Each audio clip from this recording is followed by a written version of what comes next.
Ouais, certainement, sûrement, actuellement, ça ne va pas entre Ahouadou Melo, le président Laurent Gbagbo, Alassane Ouattara concernant l'élection présidentielle ivoirienne 2025. Donc, ça va péter, ça va crrr. Donc, je vous laisse regarder la vidéo par vous-même. Likez, commentez, surtout partagez la vidéo maximum comme d'habitude. On a ensemble, ciao. Cette affaire sur le climat interne du PPACI, la démocratie peut-elle exister dans un parti structuré autour d'un seul homme? Et à quoi faut-il s'attendre d'ici octobre? Ce soir, nos consultants sont là pour analyser cette actualité. Guillaume Bato, journaliste DG du quotidien Liberté. Bonsoir Guillaume Bato. Bonsoir Sidik. À vos côtés, Eric Bayala, journaliste, analyste. Bonsoir Eric Bayala. Bonsoir Sidik. Et Marcelin Niawa, analyste politique. Bonsoir Marcelin Niawa. Bonsoir Sidik. Et enfin, Michel Beta, journaliste DG du quotidien Le Bélier. Michel Beta, bonsoir. Bonsoir Sidik. Alors, première question adressée à Marcelin Niawa. Pourquoi une telle sévérité envers Kouakou Dapa et Haïlé Ferdinand? Bon, merci. Tout à l'heure, dans votre introduction, vous avez parlé des tensions qui montent au PPACI, motif de soutien à M. Ahouadou Melo. Voilà. Moi, j'ai lu, comme tout le monde, le 22 juillet 2025, un communiqué qui suspend les fonctions de M. Dapa et M. Haïlé Ferdinand. Dans ce communiqué, nulle part il n'a été indiqué qu'ils sont suspendus pour soutien à M. Domelo. Bien, M. Niawa, vous allez répondre à la question Mais que nous vous portez. Non, c'est une question que révèle c'est ce que j'ai dit. Voilà le communiqué que j'ai lu.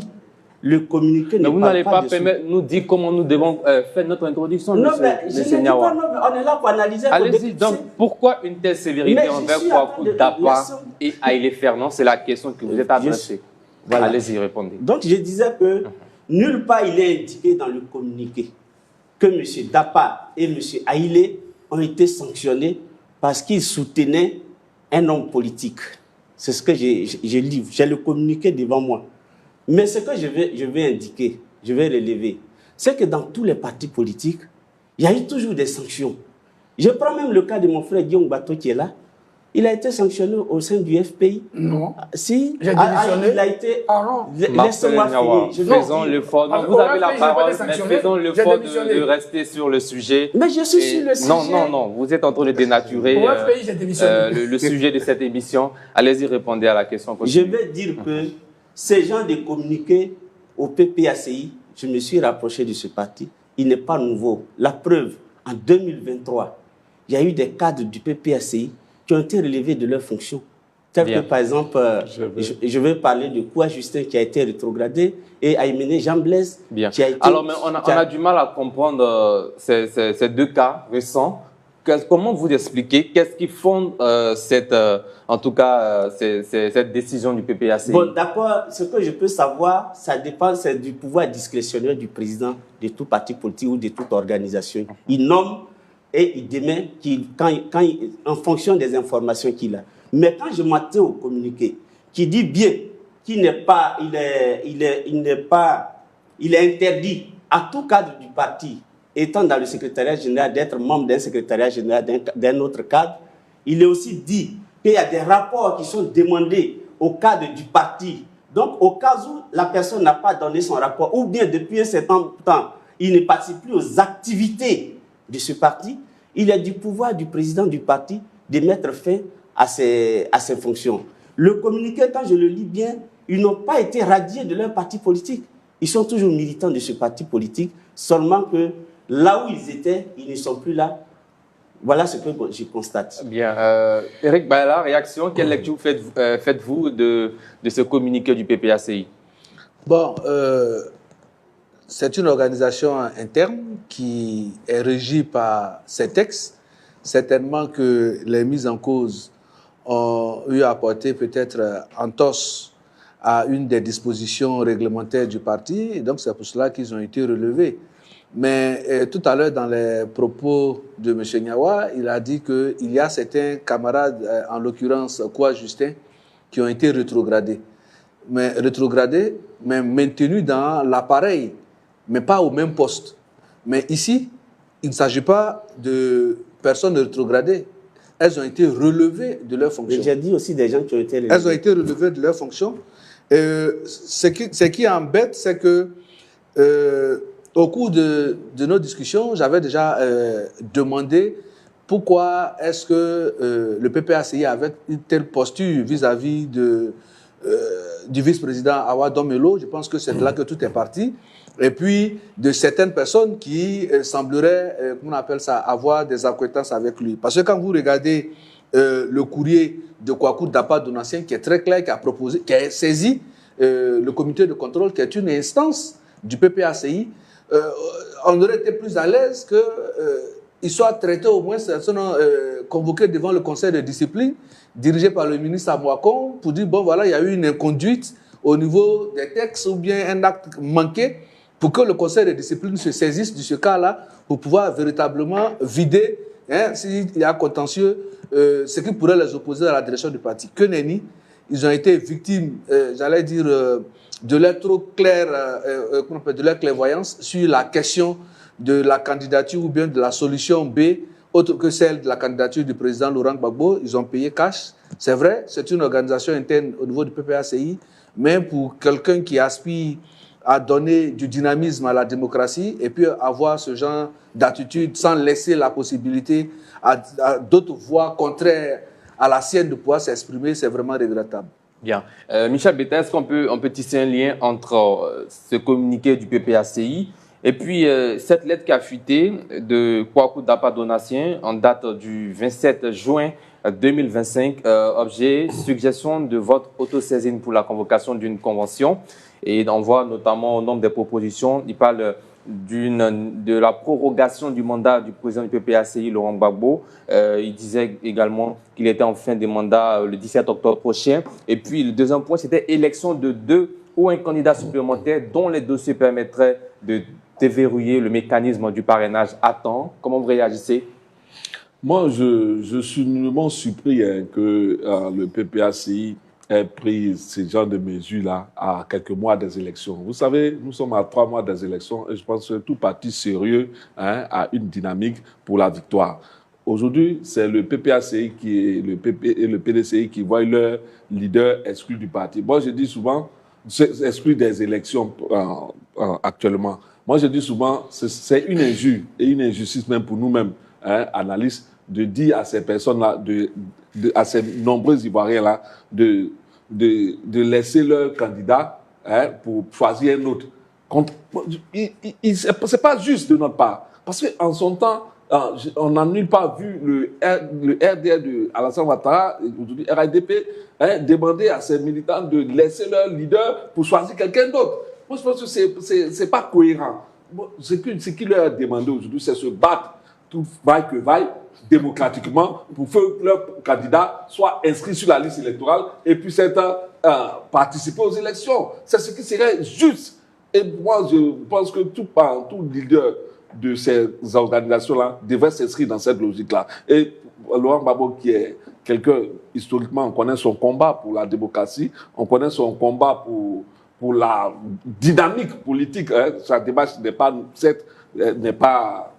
c'est une démarche courante dans les partis politiques. Quand, à un moment donné, certains membres s'éloignent de la ligne idéologique, s'éloignent du combat choisi par les militants, il est bon de les mettre de côté, de sorte à mener la bataille pour atteindre l'objectif. Parce que nous sommes à 3 mois des élections et je ne pense pas qu'un parti sérieux veut changer son candidat à 3 mois des élections. Parce que leur candidat choisi, c'est Laurent Gbagbo. Leur candidat choisi au niveau du PDCI, c'est Tidjane Thiam. Donc, il appartient à ceux qui l'ont choisi de se battre pour qu'il soit inscrit sur la liste électorale. Et je pense que c'est le seul combat qui va être la peine d'être mené. Et s'il n'est pas inscrit sur la liste électorale? Non, je dis souvent aux gens, mais vous savez, comme je l'ai dit tout à l'heure, vous savez, quand on parle même de la ségrégation raciale, c'était une loi.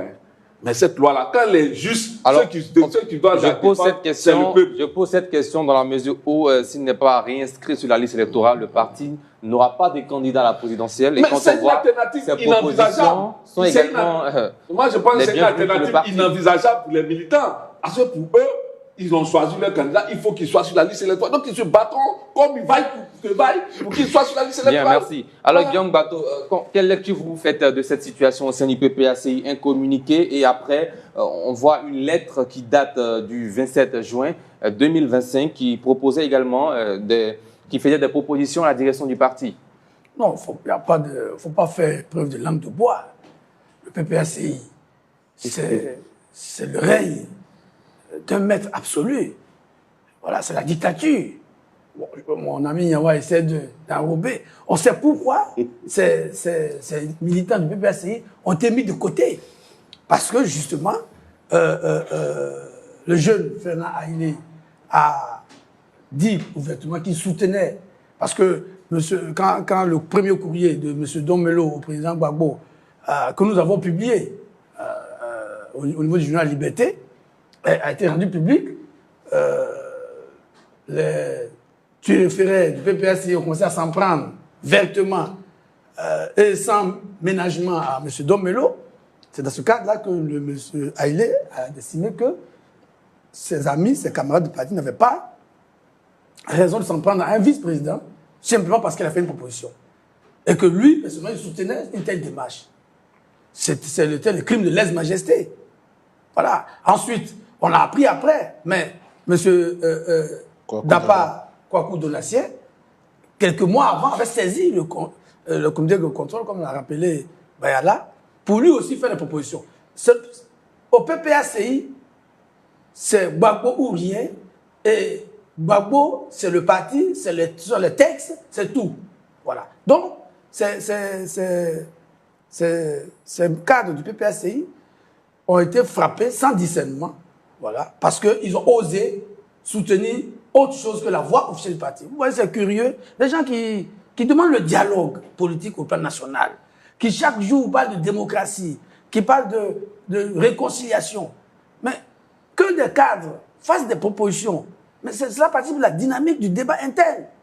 Je pense, dans une organisation qui se respecte, il y a des recours. Ce que je sais aujourd'hui, c'est que ces cadres-là n'ont pas été entendus pour qu'ils donnent les explications.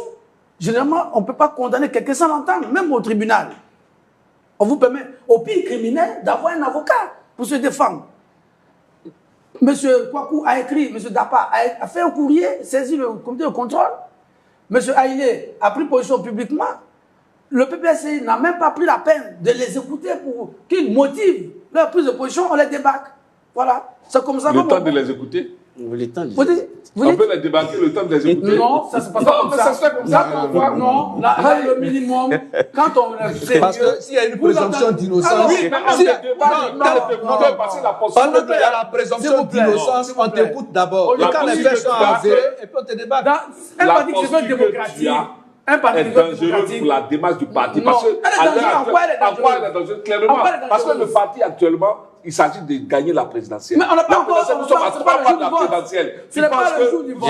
Alors, Michel, vous allez répondre la parole. Allez-y, terminez. Non, ça s'agit pour le parti de gagner la présidentielle de 2025 qui est à 3 mois. Vous pensez que c'est là qu'on va commencer à chercher certains candidats et c'est le rapport? Non, vous faites erreur. Non, 2 minutes, s'il vous plaît. Vous allez répondre, ne vous inquiétez pas. Allez-y, Guillaume Mon Bateau. ami Beta veut me distraire. Mais je dis que dans un parti supposé démocratique, si on estime que des militants ont commis des fautes, le minimum, moi j'ai dirigé des entreprises, dans une entreprise, quand vous estimez qu'un travailleur, un collaborateur a fait une faute, vous lui donnez besoin d'explications. Même un syndicat aussi. Même dans un syndicat, dans toute organisation, j'ai dirigé le Synapsi, pendant 16 ans, vous lui demandez une explication pour qu'il vous motive. Peut-être que vous ne maîtrisez pas tout, le contour, l'environnement, sa prise de position. C'est la règle minimum. Vous demandez une explication. Après, maintenant, quand il vous explique sa motivation, vous pouvez ne pas être d'accord et peut-être prendre des sanctions. Mais au PPACI, de toute façon, on n'en a pas besoin.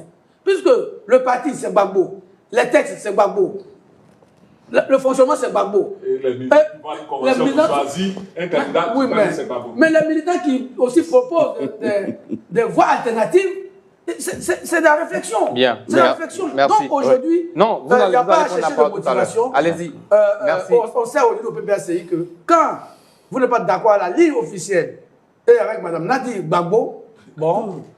Bien. Ça sort de ça. Alors, Eric Bayala, 2 minutes. 2 minutes rapidement. Non, en fait, ce que je voulais dire, tout à l'heure, M. Beta disait que même le RDR n'a pas eu à proposer un autre candidat. Ce qui est faux historiquement. Voilà. Ce qui est faux historiquement. Voilà. Donc, ce que je voulais dire, faire qu'on appelle remarquer, c'est que, bien entendu, si vous prenez le RDR comme étant chose qu'on appelle un parti référence, c'est-à-dire que la marche sacerdotale de la politique du RDR devenue RHDP, vous siez à tel point que vous aurez aimé qu'il ait peut-être une attitude à laquelle vous allez souscrire. Mais non, il faut faire la différence entre la marche et la démarche.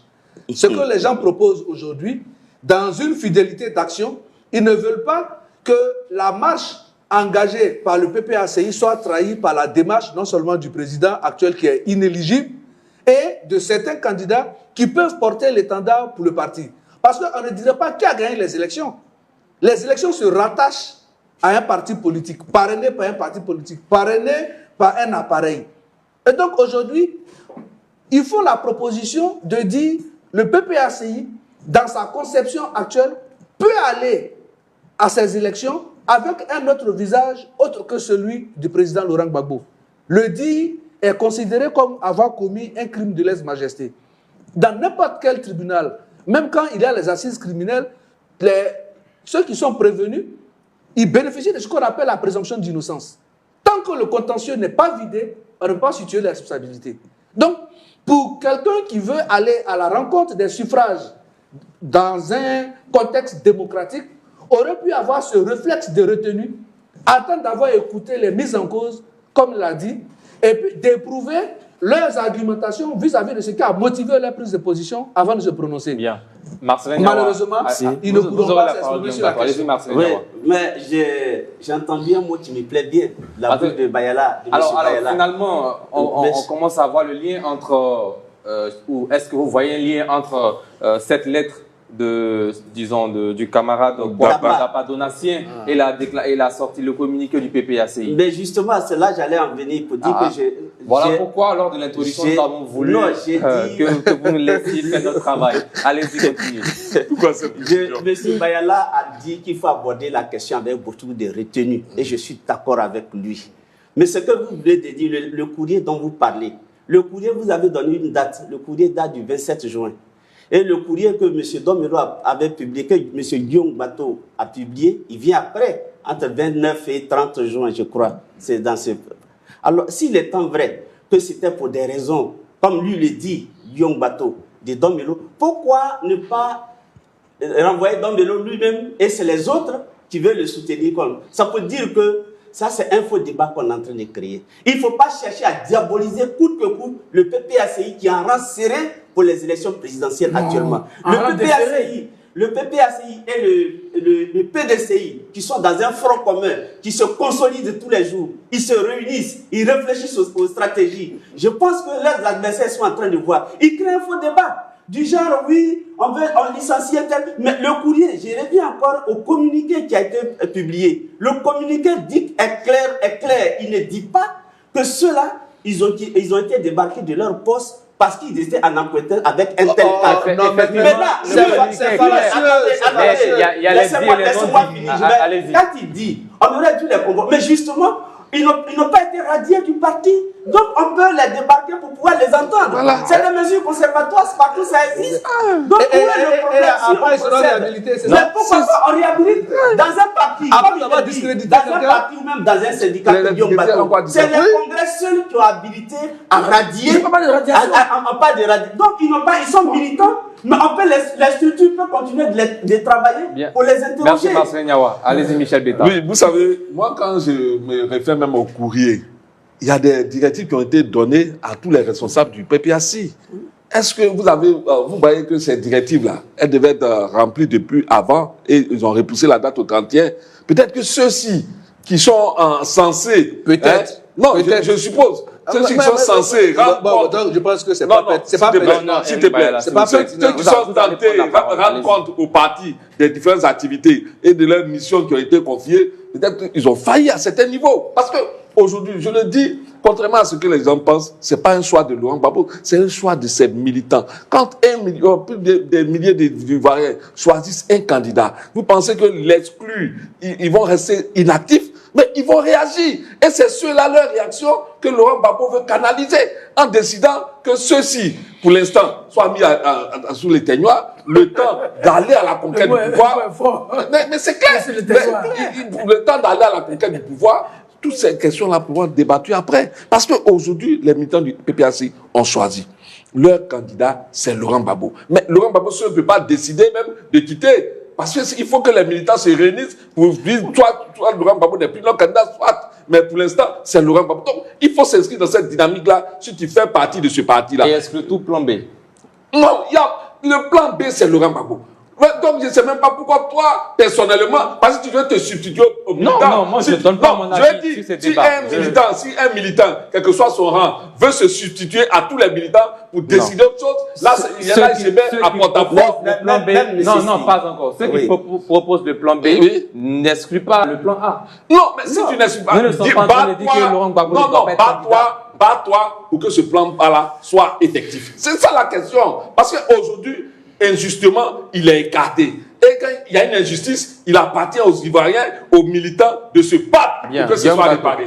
Bon, alors, Beta a utilisé un mot que j'aime bien, il dit que ces militants ont été mis sous les teignoirs. C'est vous dire dans quelle ambiance nous sommes.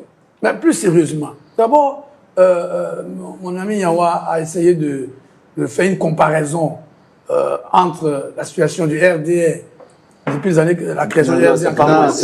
Voilà. S'il te plaît. Tu m'aimes beaucoup, mais si aujourd'hui la face de moi. Beta, vous faites un parallèle. D'abord, historiquement, ce qu'il dit n'est pas vrai. Puisque au sein du RDR, à l'époque, il y a eu des débats et des cadres. Je parlais par des gens comme Zemoko Fofana, je parlais des gens comme Adama Champion, Adama Koubeli, l'ancien député maire de Korogo. Je parlais d'autres cadres du RDR qui ont voulu qu'il y ait une alternative à Ouattara. Ce débat a eu lieu au sein du RDR. Donc, il ne faut pas faire croire que ce débat n'a pas eu lieu. Ils ont réglé comme ils ont pu régler, mais le débat a eu lieu. Mais ce débat aujourd'hui, le débat, certains militants du PPACI, cadres du PPACI, veulent porter ce débat, ils sont mis sous les teignoirs, selon tes propres. Comme ce qui a été fait par le passé. Bon, je ne veux pas arriver sur ça. Maintenant, deuxièmement, tu dis que oui, les militants du PPACI ont choisi Gbagbo, et donc, oui, le président Gbagbo a été désigné candidat du PPACI le 10 mai 2024. Dans un contexte. Le 9 mars 2024. 9 mars 2024, ok. Dans un contexte, dans un environnement où c'est tellement de bonne foi, les militants se disaient que d'ici là, les questions liées à son éligibilité auraient pu être réglées. Mais ces cadres qui réagissent maintenant constatent à leur corps défendant, certainement, que la liste électorale définitive a été publiée. C'est une étape importante. Il y a plus d'un an, nous n'avions pas. Mars 2024, nous étions après 1 an et demi de l'élection présidentielle.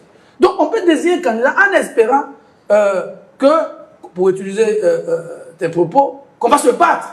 Finalement, on voit que la bagarre n'a pas lieu, le bagarreur n'a pas assez de force, et le temps passe. Donc, les militants de bonne foi se disent, bon, notre bagarreur n'a pas de force, et notre bagarre n'aboutit pas. Est-ce qu'il ne serait pas plus lucide de réévaluer la situation? Et c'est pour ça que M. Dapa demande au comité de contrôle de convoquer une nouvelle convention. Il n'a pas dit que lui, il prend la décision sur lui. Il dit, nous avons fait une convention en mars 2024 pour désigner le président Gbagbo. À cette période, nous pensions de bonne foi que d'ici là, la situation du président Gbagbo évoluerait dans le sens positif. On vient de publier la liste électorale définitive début juillet. Il n'y est pas. Convoquer une nouvelle convention pour qu'on réévalue la situation. On le met sous les teignoirs. Voilà le débat qui est là aujourd'hui. Et vous ne pouvez pas vous accompagner sur le fait que Gbagbo est désigné. Monsieur Guillaume, oui, non, je l'ai vu. C'est pas vous qui interrogez. Vous aurez la parole. Je sais que vous êtes très préoccupé. C'est pas vous qui interrogez. Vous aurez la parole. Votre consultant, laissez-moi finir. D'accord. Pour dire quoi? Il ne faut pas cacher le sourire avec la main. Il y a une dictature interne au PPACI. Il y a un groupe aujourd'hui. Et M. Haïlé l'a dit. La patronne du parti, l'épouse, la petite femme devenue la grande femme, qui fait aujourd'hui la plus le potent. Nous sommes journalistes. Pourquoi tu fais ces amalgames? Il n'y a pas d'amalgame. Non, c'est des amalgames. C'est comme si tu disais Dominique Ouattara, elle fait la plus le potent. Je dis, M. Haïlé a écrit, c'est pas bien. Moi, je suis journaliste, je suis factuel. Non, on va arrêter ça. Après, le fait qu'il a débarqué, M. Haïlé a fait un texte qui est lisible dans tous les médias. Voilà. Donc, vous ne pouvez pas fermer vos yeux pour dire que non, il y a une réalité au PPACI qui mine le parti. Il y a un clan autour du président Gbagbo dirigé par son épouse qui fait la pluie et le beau temps. Ça, c'est toi, c'est ton point de vue. C'est mon point de vue, je suis là ici.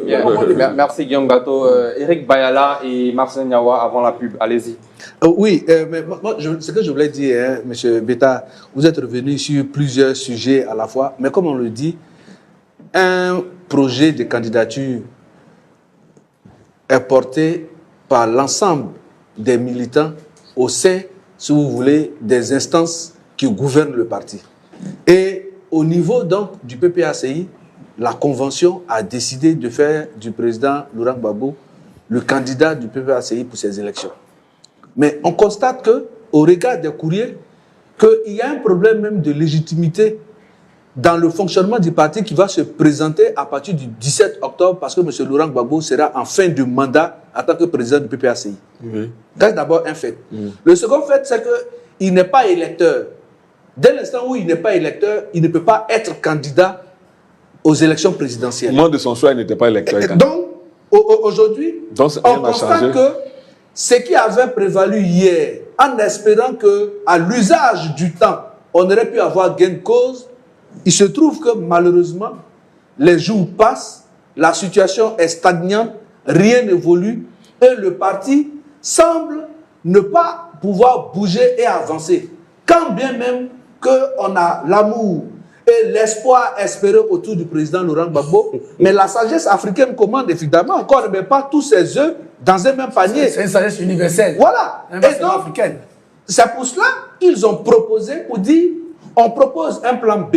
Mais ce plan B sera annulé si d'aventure un règlement politique venait à reconsidérer la position du président Laurent Gbagbo. Dans ce cas-là, toutes les propositions que nous avons entreprises ne seront plus d'actualité.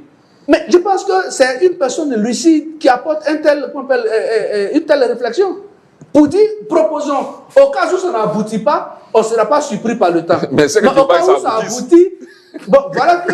C'est que tu ne veux pas que ça aboutisse. Justement, donc pour ça, ils ont été relevés purement et simplement. Et vous estimez que... on ne parle pas de la dynamique, dans l'idéologie actuelle.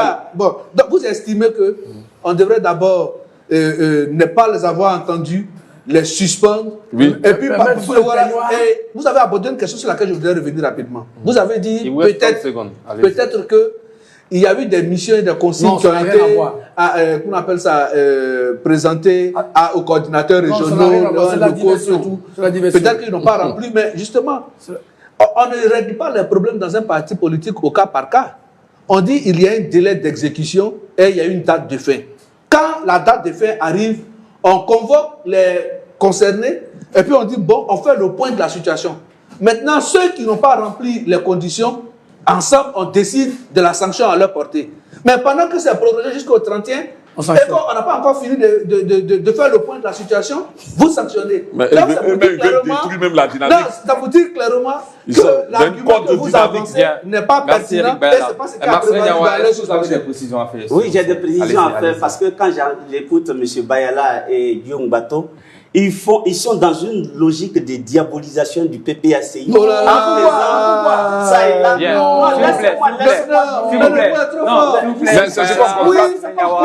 Marcel Niawa, s'il vous plaît. Notre opinion a été saisie par un communiqué.